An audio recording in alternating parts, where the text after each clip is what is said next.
From National Geographic documentary films comes The Space Race, the story of Black astronauts in their struggle to break the bonds of social injustice and reach for the stars. Meet the pioneering Black pilots, scientists, and engineers who joined NASA to serve their country in space, even as their country failed to achieve equality for them back on Earth. The Space Race, now streaming on Hulu and Disney+.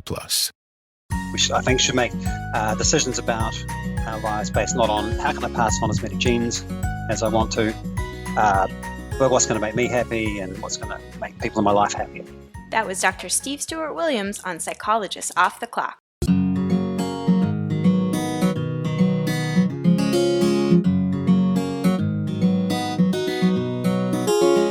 Curious what psychologists chat about over coffee? We are three clinical psychologists who love to discuss the best ideas from psychology. I'm Dr. Diana Hill, practicing in Seaside, Santa Barbara, California. I'm Dr. Debbie Sorensen, practicing in Mile High, Denver, Colorado. And from coast to coast, I'm Dr. Yael Schoenbrunn, a Boston-based clinical psychologist and assistant professor at Brown University. In this podcast, we explore the psychological principles that we use in our clinical work. And we bring you ideas from psychology that can help you flourish in your work, parenting, relationships, and health. Thank you for listening to Psychologists Off the Clock.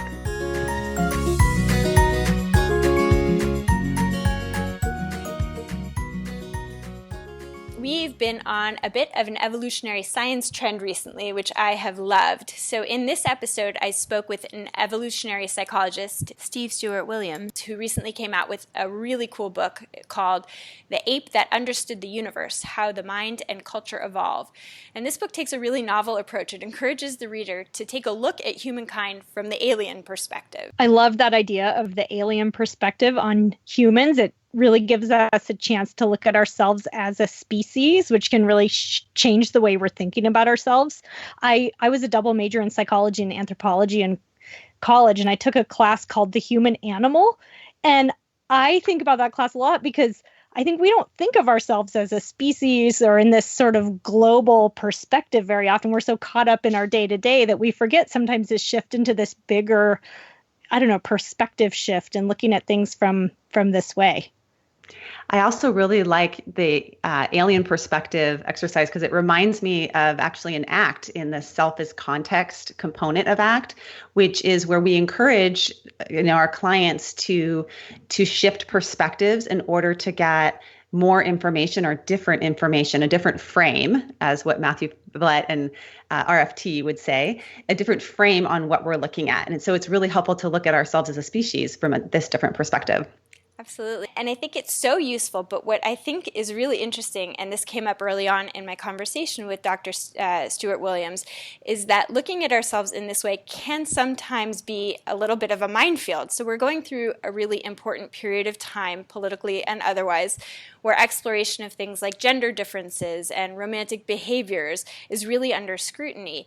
And we're wondering whether behavior should be tolerable because it's natural, or if it should be intolerable because, it's hurtful to somebody else, even if it is natural.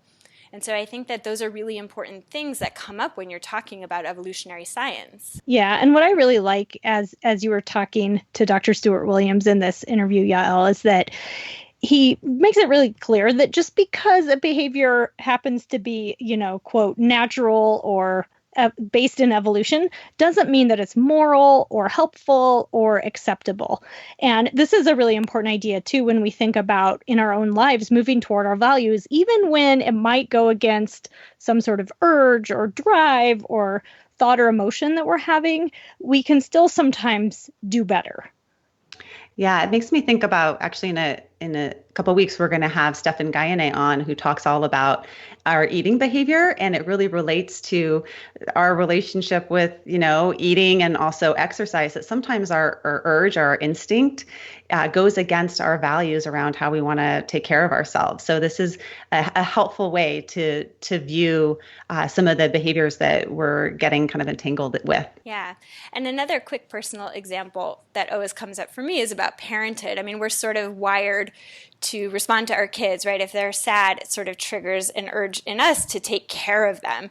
And I think in this way, it's not necessarily even an immoral behavior, but it's sometimes not a very useful behavior if we're valuing things like building resilience in our kids or building independence. And so I think for that reason, it can be really useful, even if it doesn't feel so natural, to kind of take a step back from our urges and really be curious about them. You know, is it a useful urge? Is it something that's consistent with our values, or is it not? So Dr. Stewart-Williams provides a really nice overview of how we can learn more about evolutionary psychology in ways that help us to become more informed and make more useful decisions for our own lives. So let's take a listen.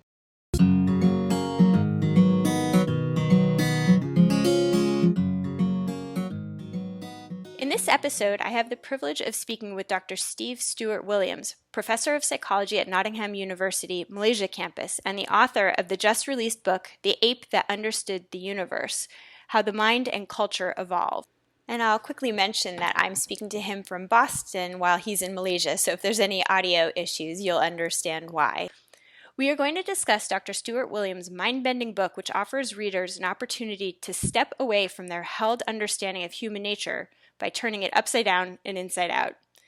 Dr. Stewart-Williams' work explores how evolutionary biology and psychology can help us to better understand the human mind and human behavior and our culture.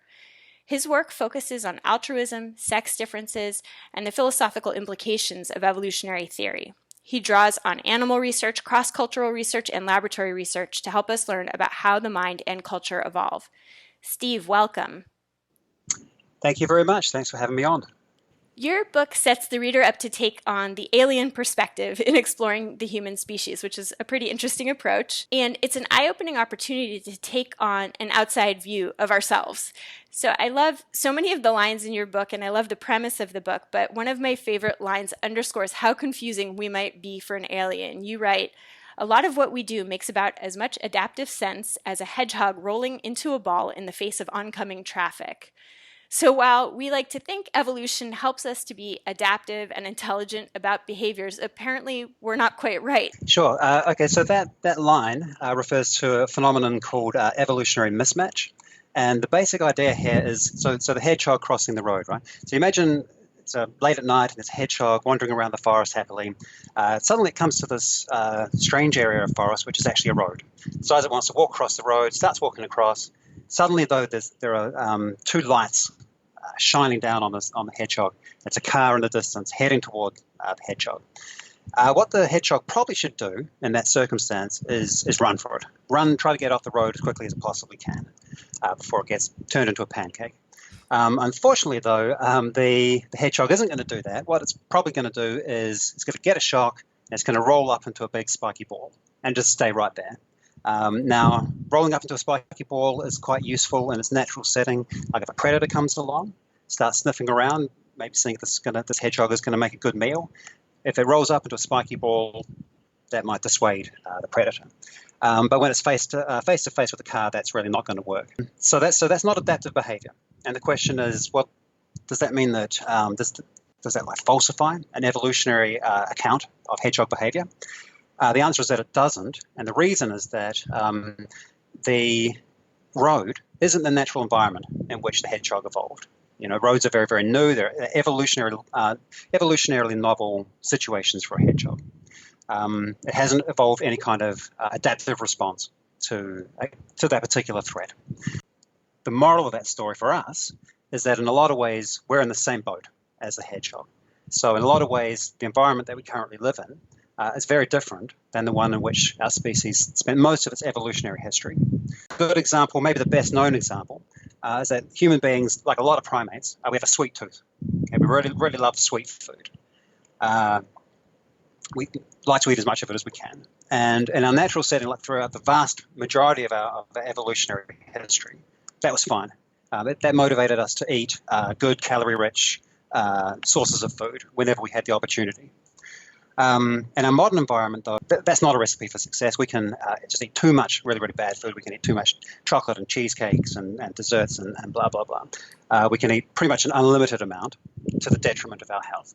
And that's because we're just in a very different environment, a very different food environment than the one in which we evolved. Right. So in that way, all of these adaptive traits that we've sort of landed on, to some extent, many of them don't work in our modern environment. And so that's kind of where the hedgehog example comes in. I mean, those spikes are so useful, but not in front of a car that's coming right at them. And I think that those ideas are so helpful in the space of clinical psychology, because I think that if we can understand some of our natural tendencies, then and understand the ways in which they may or may not be adaptive, we can sort of make better choices. And that was something you and I had discussed a little bit as we were making plans to do this episode, the ways in which evolutionary psychology can actually be helpful for people in their everyday lives. So, and I think, and we'll talk a bit about this, but we have this idea that evolutionary science is sort of very academic, but I think that more and more it's being brought into the clinical psychology space. But I think that you make a note of this. It's another one of my favorite lines. This is a very funny book. I will tell the listeners it's very amusing. But you write that many psychologists have an empty space in their brains where their knowledge of evolution should be. So I'm curious, in what ways do you think that knowing more about evolution and our natural instincts is something useful for people in their everyday lives? How can we take advantage of that information and that knowledge? Sure. Can I first say, I think I was a little bit apprehensive about that line. I really hope that that's taken in the spirit that it's intended. I thought it was very playful and fun. Good. Well, I'm glad. But the basic idea is, like you say, I think that taking an evolutionary approach to ourselves and to human nature, I think that can inform our understanding of psychology. For a start, I think that also understanding animal behavior, and if just people knew more about the behavior of other animals, I think that as well would just help us to understand ourselves, ways in which we are more like other animals than we might have guessed, ways as well that we're different. In terms of practical implications of that knowledge, I guess just springboarding from the hedgehog and the sweet tooth example, I guess a kind of one very general lesson there would be that, especially in our modern environment, but we can't just sort of automatically trust our emotions and our desires are going to lead us into adaptive behavior in any sense of that term, because we're in such a different environment from the one in which we evolved. So I think some people think it's a good idea to just follow your feelings and follow your instincts. Perhaps in a more natural environment, that might be a good idea, lead us into more adaptive behaviors. I think in the modern world, often it's not going to do that, and we should maybe check ourselves and think about it. There's this very typical example from clinical psychology that we're really wired to sort of lean towards negative interpretations of neutral stimuli. So that sort of comes from, we could think about it from our caveman days. It's safer for us to assume that there's a saber-toothed tiger coming at us than to miss any cues that there might be a saber-toothed tiger coming at us.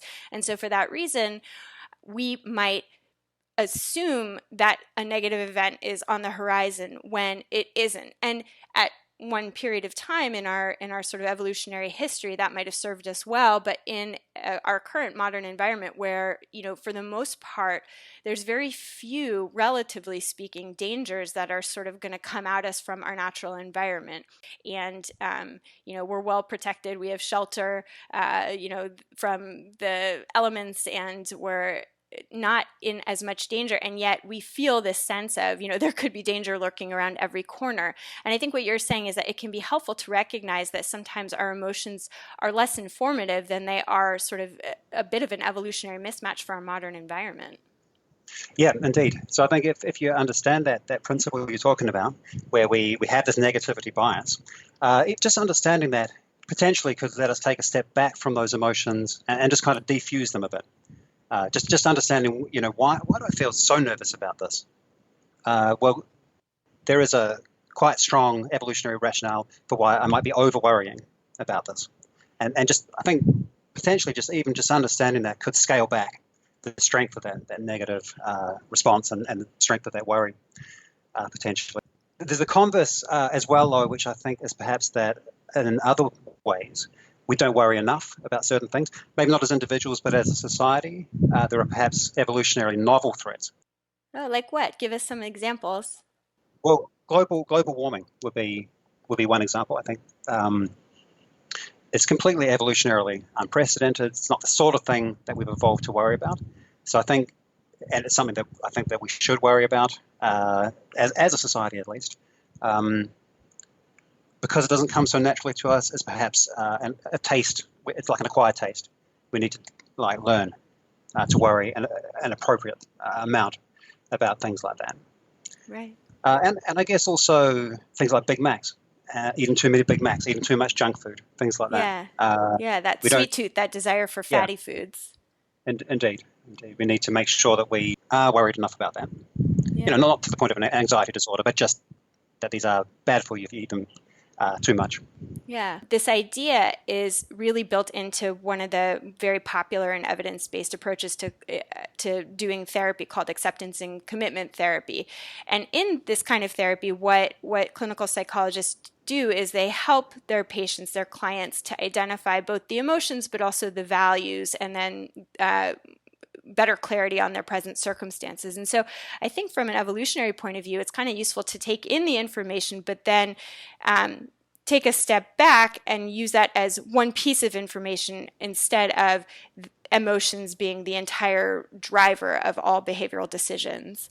Yep, I agree. And I think emotions, at least the basic emotions, very plausibly have an evolutionary origin.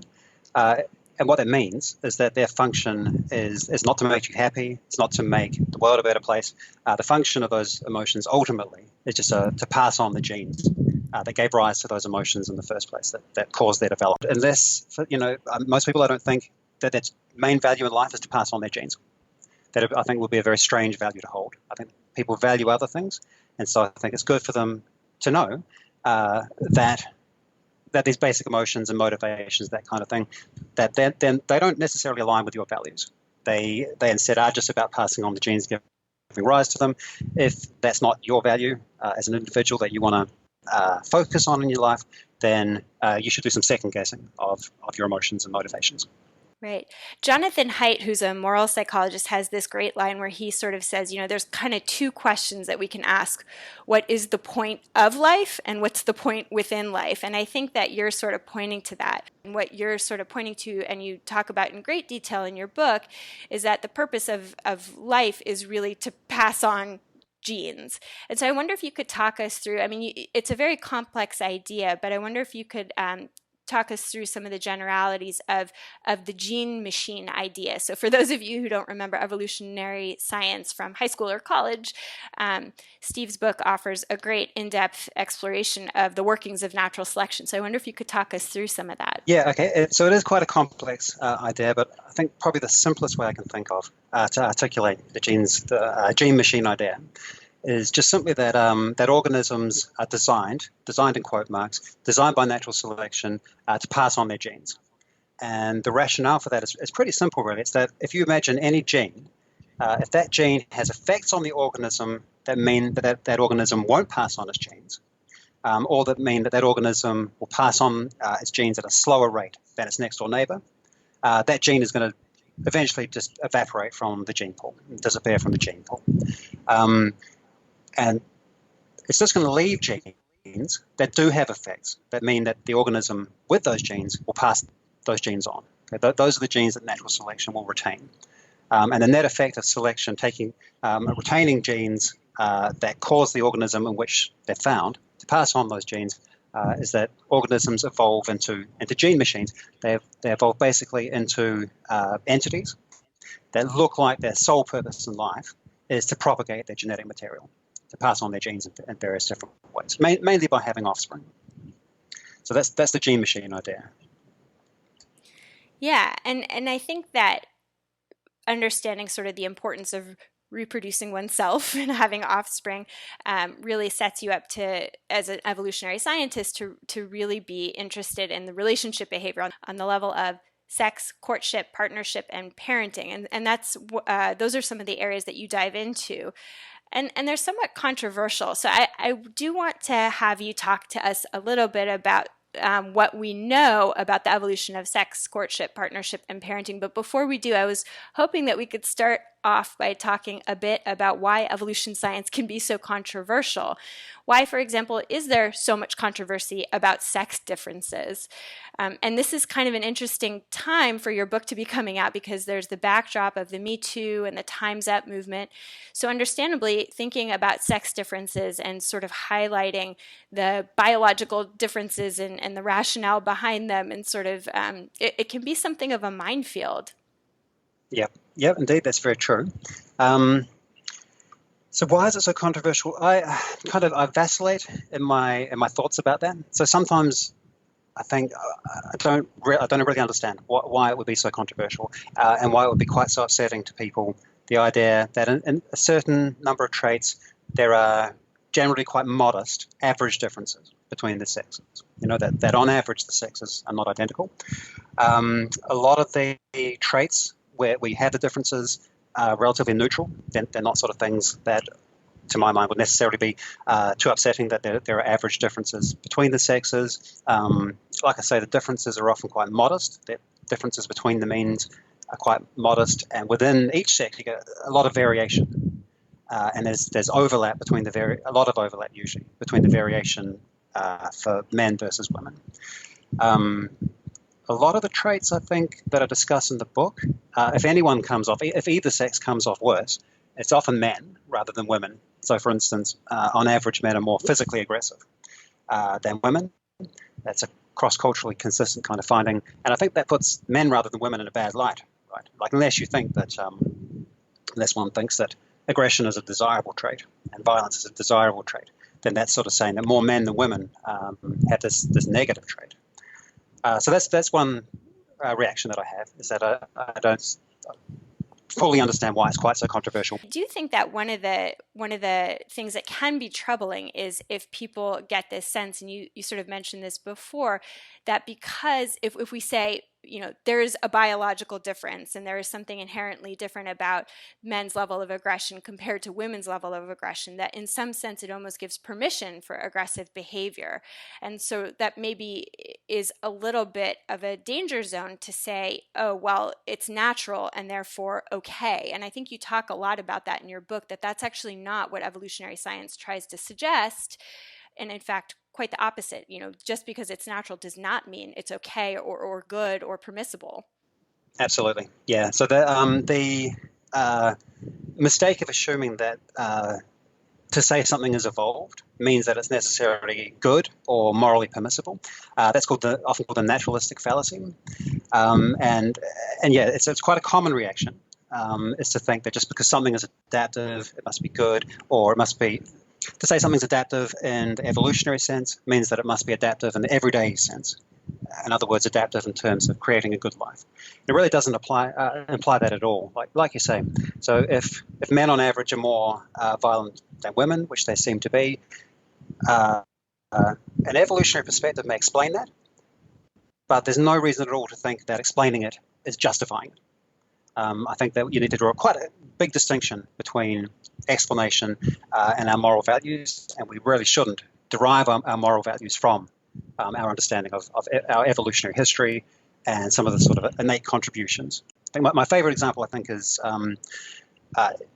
there's aggression on the one hand. So to say that aggression is natural is not to say it's good. In fact, aggression is natural but bad. On the other hand, you have things like medicine, Universal Declaration of Human Rights. All these kind of things are human-made, but are good, despite not being adaptations. They're good things, morally good things. So I agree with you. I think that is one of the reasons that people don't like it, is they think it's justifying it. Sometimes they think we're stuck with it, I think is another issue. And it's not nice to think that we might be stuck with undesirable kind of traits. They're not necessarily right about that either. I think in some cases we can move beyond evolved traits. Like natural selection might give us a push in a certain direction, but like our genes are only one influence among many shaping us. So there are social factors that come in as well, and those social factors can counteract evolved tendencies. We know they can, right? If you look at how rates of aggression have come down over the ages, slowly but surely, over the decades, centuries, millennia. levels of violence have come down, despite the fact that aggression and violence seem to be natural propensities within human nature. There's also actually another reason that people are quite wary of discussion of sex differences. I think it's because we have quite a long history of in the 1800s and early 1900s in particular. So we've got a long history of society in general and scientists specifically making very, very sexist claims, very, very poorly backed, in fact, not empirically backed claims about the sexes that are very sexist. I've got a quote in my book, actually, from a scientist from the 1800s. His name was Gustave Le Bon, and he said something along the lines of that. He said, "Okay, sure. There are some distinguished women, sure, but they're about as rare as like a two-headed gorilla or any other monstrosity." And he was a scientist, exactly. So terrible things like that have been said in the past, and people have used these kind of things to justify keeping women out of the public sphere, keeping them in the kitchen, that kind of thing. I think that the wariness about the discussion of sex differences traces in large part back to that. I think that's quite an understandable reaction why people would be a little bit dubious about treading in that territory again. So just to be clear, I think the kind of sex differences that I discuss in the book are nothing like that. I don't think there's any merit at all to the claim that distinguished women are equivalent to two-headed gorillas. And like I said before, if anything, a lot of them put men rather than women in a not so good light. So some of the differences that I discuss. So one of them, besides the aggression one, another one that seems to be kind of controversial, so walking into another landmine here. Go for it. Is that on average it seems to be the case that men are more interested in casual sex and sexual variety than women. There's an average difference there. It is not a trivial difference. It's certainly not like it's not a dichotomous difference such that all men are interested in casual sex and only casual sex. No women are interested. It's not a difference like that.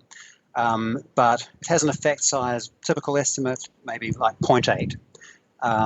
So that's a pretty significant effect size, yeah. It is. It is indeed, yeah. So basically means that there's nearly a standard deviations difference between the mean for men in terms of interest in casual sex and the mean for women. And I think quite a sort of an intuitive way to put it might be to say that if you were to take completely random one man, one woman, the man would be more interested in casual sex than the woman around 2/3 of the time, maybe 70% of the time. So not always, certainly not always. There is overlap.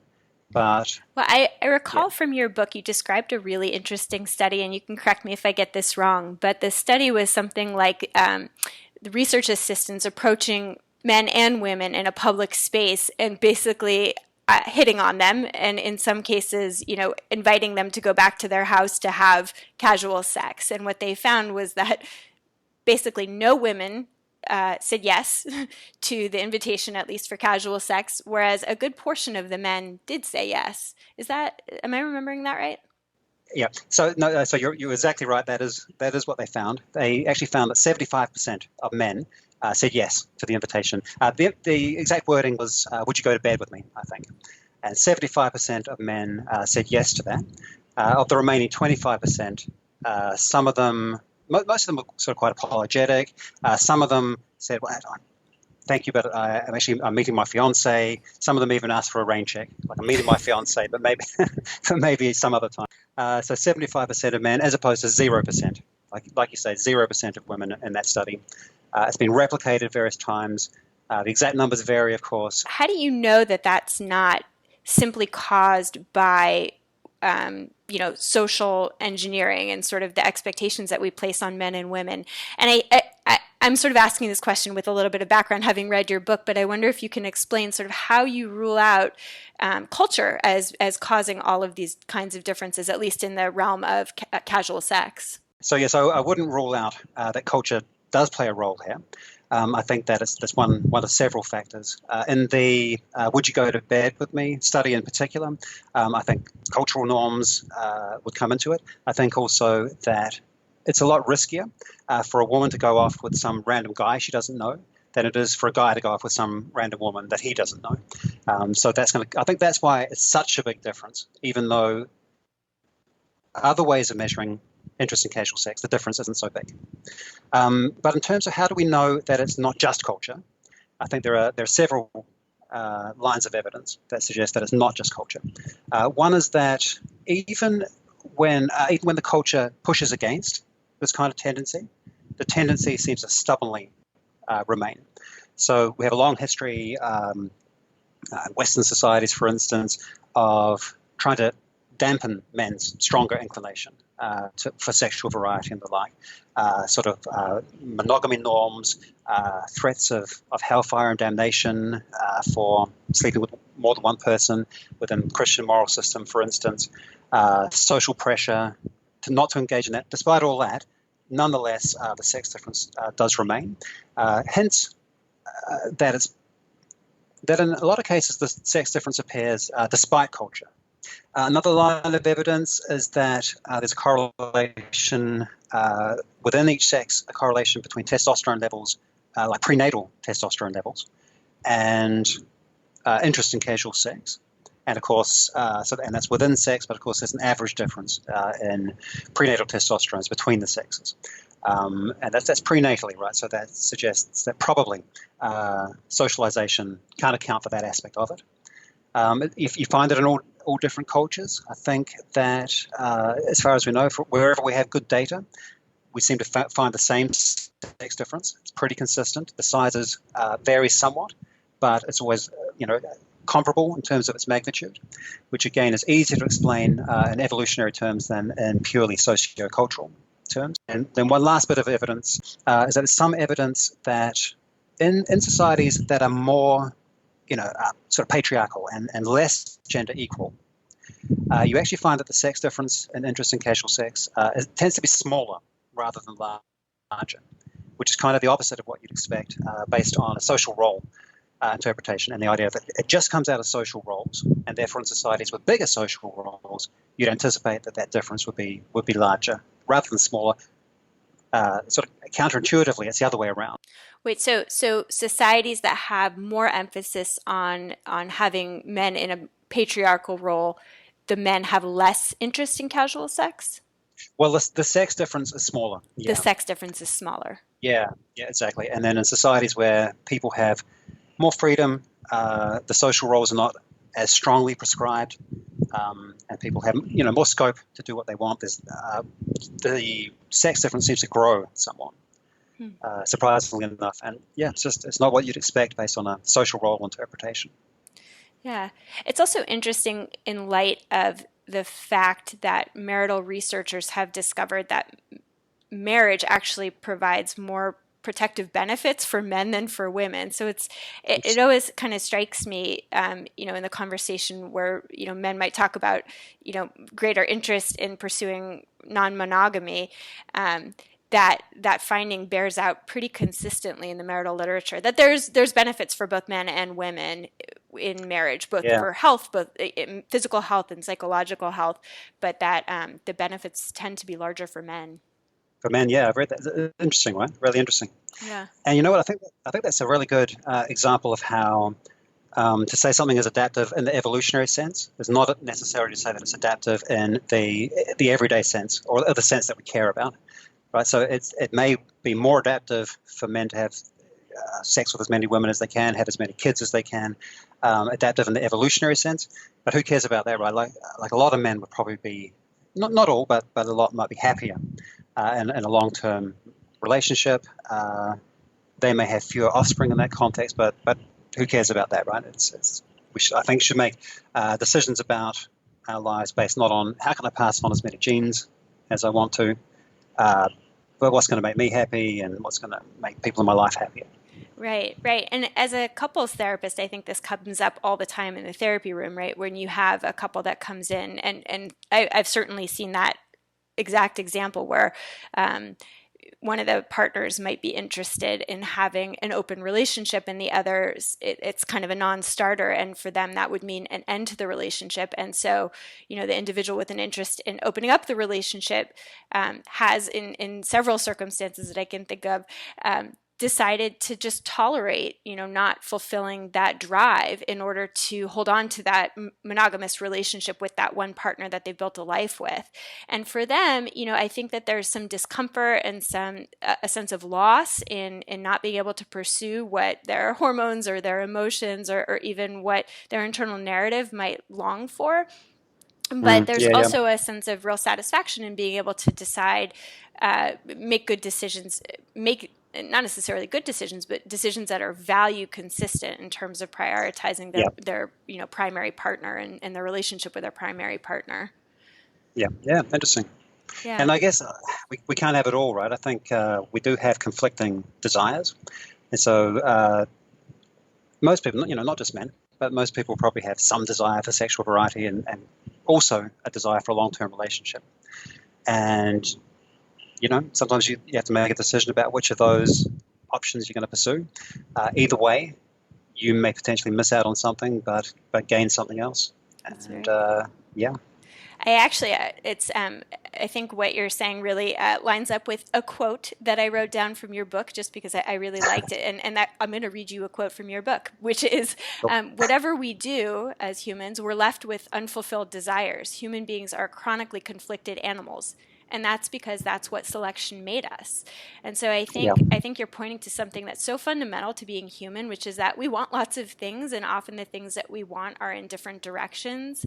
But there's something about the way that natural selection has contributed to who we are and how we operate that's just a part of our existence. And I think expecting it to be otherwise is something that doesn't serve us well. But recognizing that truth, that we are sort of inherently conflicted creatures, I think there's something really lovely about that, because you don't have to fight with it so much. You can sort of say, oh, well, that's just a part of who I am and who we all are. Yeah, that's how I feel about it as well. Right before that quote, I think it says something along the lines of, something like this is the tragedy of the human condition, something like that. I think that's too strong, really. It's not, it's more irritating than tragic. And I just think, tragic is too strong. I think it is something that we can take in our stride. And I do agree with you that it is better to confront it rather than deny it. I think for me, at least, that's the way to get past these kind of things, is to confront the ways in which the world is maybe not the way that we would choose it to be, rather than be in denial about that. Yeah. So one other area that I think sort of encapsulates this idea of having many and sometimes conflicting desires is the area of parental investment. So I had been telling you that one of the areas that I write a lot about, and I'm actually working on a book on this topic, is the idea of work-family conflict and work-family balance. And I think in your book you talk a lot about this idea of parental investment and sort of the difference between the sexes in parental investment, and sort of how evolution has differentiated between men and women on that front. And I think this is a really interesting area as it applies to how the work-family conflict plays out in our modern society, right? Because when we evolved, we didn't have offices to go to, and we had more specialized roles as in a gendered way, sort of from very far back in human history. But in this modern society that we live in, we have, on the one hand, more opportunities and more choices to make, and on the other hand, we do desire to, for example, I think men and women, and perhaps women more, you argue women more, might want to invest at a greater level in raising children than men do, except you do see it on both sides, right? There's an interest in raising children and investing in that role and in that relationship, and there's an interest in sort of going into the workforce and making our mark in the public sphere. So I think that I'm sort of curious what you think about how evolution science and psychology informs that conversation about how work-family conflict plays out. Yeah, sure. So you're leading me into another landmine area. Tread lightly. So that's fine. Yeah, tread lightly. So I think there's a good case to be made first of all, that both sexes in our species are parental. I guess that's where I want to start. Is to say that so in most mammals, The females are parental and the males are not. But basically, females are solo mums. They do all the parental care, and dads they're all deadbeat dads. Now that's not the case in our species. Okay, we're a very atypical mammal in that that both sexes very often invest quite heavily in the young, both in terms of direct and indirect investment. So this would be the starting place. So I'm certainly not claiming that women are parental and men are not. However, there do seem to be average differences between the sexes. Once again, these differences are not absolute. Man, plenty of men who are more parental than the average woman, etc. But nonetheless, there do seem to be average differences. In terms of work-life balance, so I guess just knowing that, let's imagine, so our alien scientist comes along, figures that out about us, and just assume for the moment that this is actually the case, that there are these average differences, and that they're not 100% learned, that there is also an innate contribution to the average differences. So if the alien knew that, I think the alien would then not be hugely surprised to then discover that more women than men have this work-life balance issue, and that it's a bigger deal to more women than men. And again, it's an issue for both, right? I've seen research showing that for both sexes, balancing work and family life and home life is an issue, right? I think, in fact, I recently saw something, I can't remember if it was a Pew study or something like that, showing in fact the gap recently, such that more men were, they were getting closer to women in terms of this being an issue. I think what I'd say, though, is that I would be surprised if this average difference in parental inclinations isn't one of the causes that feeds into the work-life balance issue, and I'd be surprised if it wasn't one of the things that means it's more common among women than men to have that kind of issue. Yeah. And I think too, I mean, this is a little bit tangential, but I just thought this was really interesting, that one of the solutions that we as a society often come to with regard to the work-family balance issue is this idea of, if only we could delegate out more childcare, right? That would help women and men sort of worry less about their parenting role and be able to participate more fully in the workforce. And you gave this really interesting example that I personally relate to of kibbutzim, these communes that were really common in Israel at the founding of Israel in the 1940s. And my father actually grew up on one of these, and he grew up in a children's house, which was really common in that era. And the way that this kibbutz system worked is that they would really specialize the roles. So parents had their roles on the kibbutz, and they participated in them fully. And then some of the workers participated by way of doing childcare. And so the kids would be raised in these houses away from their parents so that their parents could do their work and that the kids were very well taken care of. But ultimately, that system didn't work because parents really wanted to take care of their own children. There was something very biological and sort of just an innate drive to want to be the one participating in a lot of the childcare. And I think that that's sort of an important point. And I don't know sort of based on your research, how much that is more relevant to women than for men. But my sense is that that's true for both women and men a lot of the time, that there is this sort of innate desire to participate in the caregiving for our own offspring, and that there isn't sort of a simple solution of, oh, well, we just need more childcare, that we can delegate that out to somebody else. But it's actually something that we're innately driven to do. We desire to be a part of that process. I agree, and I completely agree that it's not just women, it's both sexes have that kind of drive. You want to be part of your kid's life, and want to spend time with your kid and not just delegate it out to other people. So I do think that it definitely applies to both sexes. Within the kibbutz study that I cited, found that the parents in general were not happy with that situation, like you described.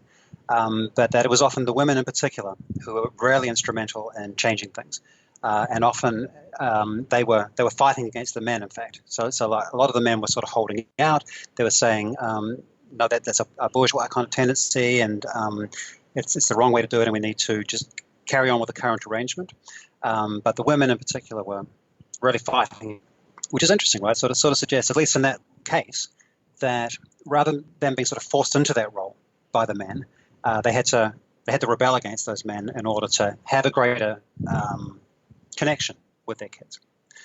Men as well, were rebelling against those particular men who thought, no, we've got to carry on this way, so that they could do the same thing. But it did seem to be stronger in women. And there are various other lines of evidence that do suggest that parental inclinations may be stronger on average in women than in men. It comes out in play behavior very early on. Girls are more likely to engage in play mothering than boys are. That mirrors the pattern that you find in other closely related animals, chimpanzees, for instance. Little girl chimps will sometimes pick up a log and kind of cradle it and put it in their nest and kind of look after it, treat it in effect like a little chimpanzee doll. Boys do that. Chimpanzee boys occasionally would do that, but it's just less common. So it seems to be that we're mirroring a trend that is found in other species as well. There are prenatal hormonal correlates as well that suggest that it's not 100% a cultural difference. I was just going to invite you into one final minefield of these sex differences, and that is and you go into some detail about this in the book, but the difference between men and women on the priority placed on the importance of status versus the status and wealth versus the importance of looking good. And this is sort of like an interesting and I think also controversial area that we think about this as really being culturally influenced and really culturally determined, the way that we sort of stereotype, women are more interested in men who have high status and greater wealth, and men are more interested in young, attractive, fertile-looking women. But you argue in the book that there is something that really comes from evolution, and that is pretty innate to the two sexes, which determines that. And I wonder if you could talk a little bit about that difference. Yeah, sure. So this is so average sex differences in terms of mate preferences, and I think the way I put it. So I think a lot of people, and in fact, actually, sometimes evolutionary psychologists will put it this way. They'll say, or at least give the impression. So men are primarily interested in physical attractiveness in a mate, whereas women are interested in other stuff. They're interested in status and wealth and that kind of thing. I actually think that some of the controversy is because that isn't really the right way to describe it. I think that isn't an accurate description of the findings. I would say, especially with physical attractiveness, that both sexes consider it pretty important to have an attractive mate. Not just men. It's both sexes are interested in having an attractive mate. It's not the most important priority for either sex on average, but it's pretty important for both sexes. So the difference is really one of degree, and that's that the average is greater for men than for women. There's variation in both sexes, but it's like the whole distribution for men has been just shifted up. Like the volume has been turned up for the whole distribution for men relative to women, such that the average is bigger. Now there are various reasons to think that does have, there's an innate contribution to that it does have an evolutionary origin. One is the fact that it seems to be cross-culturally universal, that you get this particular difference.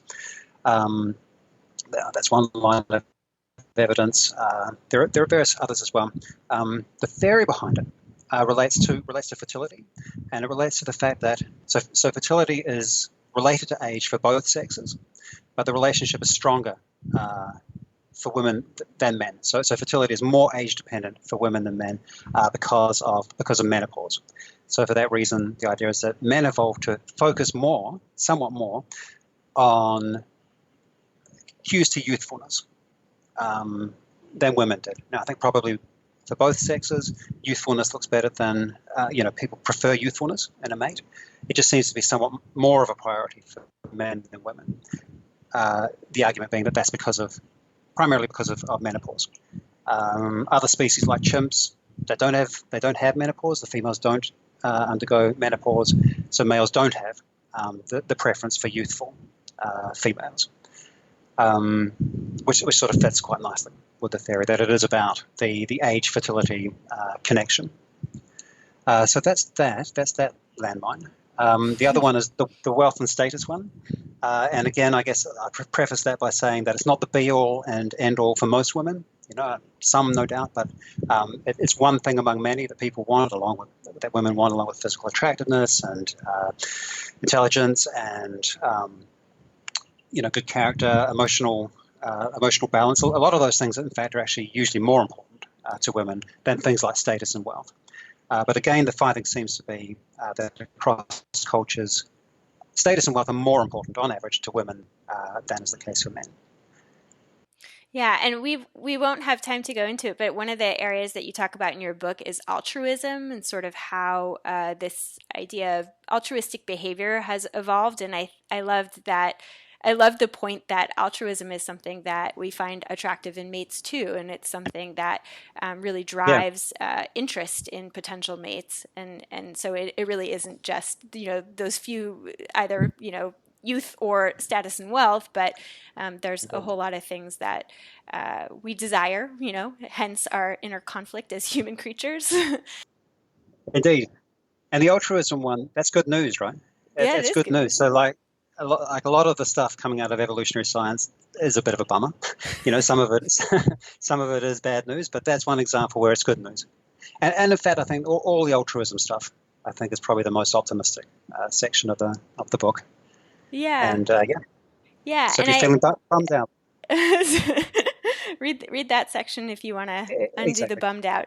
No, I think that it is a really lovely concept that you go into in great detail, and I love the idea that altruism is something that evolved along with a whole lot of other tendencies that we have, and it's a part of what makes us a cooperative species who surprisingly helps each other out a lot. We have this sometimes very negative view of human culture and the way that we interact with one another. But if we take a step back and take that alien view, we can really see a lot of lovely ways that we collaborate and cooperate and support one another and continue to grow and evolve in really interesting and delightful ways. Yeah, that's right. And we need to find cultural ways to amp up the altruistic side of ourselves and diminish the less pleasant stuff. Absolutely. And I think that that's kind of among the many take-home messages from your book and hopefully from this interview, that knowing more about evolution and about how our minds and behaviors have evolved can help us to disentangle our natural instincts to pass along our genes from the choices that would help us to build happier and more fulfilling lives and maybe happier and more collaborative and cooperative societies. We're not blank slates. We have evolved to have many natural proclivities that help our genes to pass along, but we've also evolved to have a tremendous amount of flexibility and an ability to choose towards and away from various behaviors and ideas. I don't know if there's other main take-home messages that you want to make sure to emphasize here, but... No, I like that. I think it's a very good summary. We'll link to your wonderful book so that listeners can find out more about ourselves as apes that understand the universe. And again, it's a really fun and funny and enlightening read, so I highly recommend it. And please share this episode with folks who you think might enjoy being empowered by knowledge of evolutionary psychology. Great, thank you very much.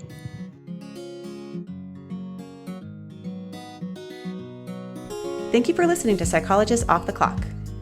You can find us on iTunes, Facebook, and Twitter. This podcast is for informational and entertainment purposes only and is not meant to be a substitute for mental health treatment. If you are having a mental health emergency, please dial 911. If you're looking for mental health treatment, please visit the resources on our webpage. Our website is www.offtheclockpsych.com. That's www.offtheclockpsych.com.